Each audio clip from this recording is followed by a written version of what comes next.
اللہ ہم سب کا یہاں بیٹھنا اپنی بارگاہ میں قبول و منظور فرمائے۔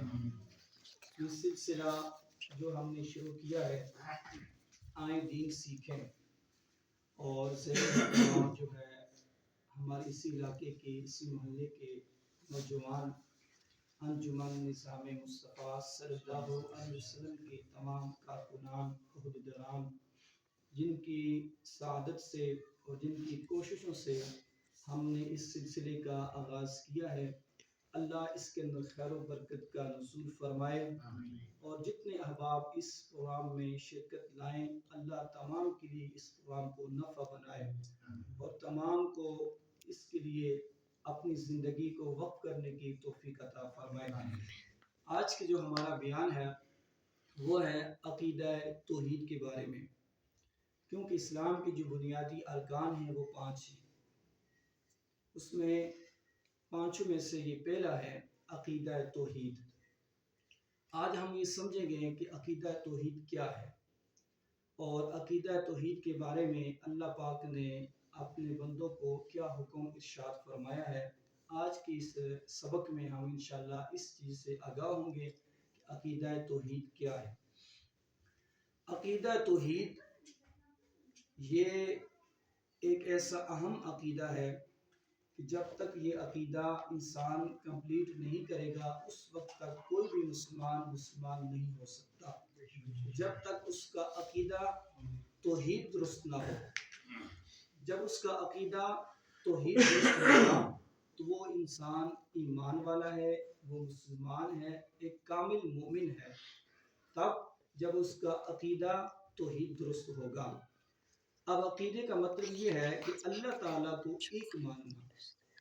عقیدہ توحید کیا ہے؟ آسان کر کے میں آپ کو سمجھاؤں، عقیدہ توحید یہ ہے کہ اللہ یکتا ہے، اللہ ایک ہے، اس کا کوئی شریک نہیں، اس کا کوئی ثانی نہیں، اس کا کوئی برابری کا نہیں، اس کا کوئی ہمسر نہیں، وہ ایک ہے، وہ بے نیاز ہے، وہ بے مثل و مثال ہے، اس کا کوئی شریک نہیں۔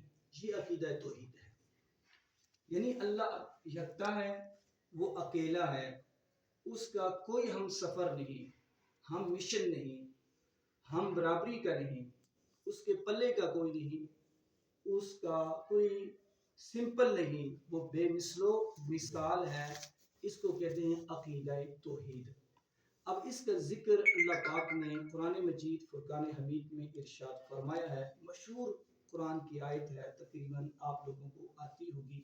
اللہ فرماتا ہے قُلْ هُوَ اللَّهُ أَحَدٌ اللَّهُ الصَّمَدُ لَمْ يَلِدْ وَلَمْ يُولَدْ وَلَمْ يَكُنْ لَهُ كُفُوًا أَحَدٌ۔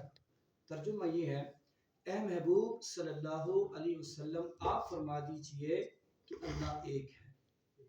اب دیکھیں اللہ پاک نے اپنے الوہیت کو، اپنا ایک ہونا قرآن میں بیان کیا، اور اس کی وضاحت پیارے مصطفیٰ کی زبان سے فرما رہا ہے، حضور کی زبان سے فرما رہا ہے۔ اے محبوب آپ فرمائیں کہ وہ اللہ ایک ہے، اللہ بے نیاز ہے، اس کی کوئی اولاد نہیں، نہ وہ کسی کی اولاد ہے اور نہ بھی اس کے برابر کا ہے۔ اب اس میں واضح معلوم یہ ہوا کہ اللہ ایک ہے، اللہ بے نیاز ہے، اس کی کوئی اولاد نہیں، نہ وہ کسی کی اولاد ہے، یعنی نہ وہ کسی کا بیٹا ہے، نہ اللہ کا کوئی باپ ہے، نہ اللہ کی کوئی اولاد ہے، نہ وہ کسی کی اولاد ہے۔ اللہ ان تمام چیزوں سے پاک ہے، وہ ایک ہے، وحدہ لا شریک ہے، اس کے برابر کا کوئی نہیں۔ یہ ہے عقیدہ توحید کا آسان مفہوم۔ میں نے عرض کیا کہ اللہ ایک ہے، وہ وحدہ لا شریک ہے، اس کا کوئی شریک نہیں، اس کا کوئی بھی مثل و مثال نہیں، وہ ایک ہے۔ ہمارے پاس دلیل کیا ہے؟ اللہ نے قرآن میں ارشاد فرمایا ہے، کہہ دیجئے پیارے محبوب صلی اللہ علیہ وسلم وہ اللہ ایک ہے، اللہ بے نیاز ہے، نہ اس کی کوئی اولاد ہے، نہ وہ کسی کی اولاد ہے، اور نہ اللہ کا کوئی شریک ہے۔ یہ ہے عقیدہ توحید۔ اب اس کے بعد جو ہے عقیدہ توحید تب کمپلیٹ ہوتا ہے، اس کے بعد دوسرا جو سٹیپ ہے وہ یہ ہے کہ ہم اللہ پر ایمان لائیں۔ ایمان باللہ یہ کس چیز کا نام ہے کہ اللہ پر ایمان لایا؟ جب ہم مسجد میں جاتے ہیں علماء ہمیں کہتے ہیں اللہ پر ایمان لائیں، اللہ پر ایمان لائیں، لیکن آج دن تک ہمیں سمجھ نہیں آیا کہ اللہ پر ہم کیسے ایمان لائیں۔ سارے علماء کہتے ہیں اللہ پر ایمان لائیں، ٹھیک ہے، کوئی مسلمان انکار نہیں کرتا کہ میں اللہ پر ایمان نہیں لاتا ہوں، لیکن لانے کا طریقہ بھی بتائیں، میں اللہ پر کیسے ایمان لے کے آؤں۔ اب اس کو آسان لفظوں میں اللہ پاک نے قرآن میں بیان کیا ہے۔ اللہ تبارک تعالیٰ فرماتا ہے کہ لیس البر ان تولوا وجوہکم قبل المشرق والمغرب ولکن البر من آمن باللہ والیوم الآخر والملائکۃ والکتاب والنبیین۔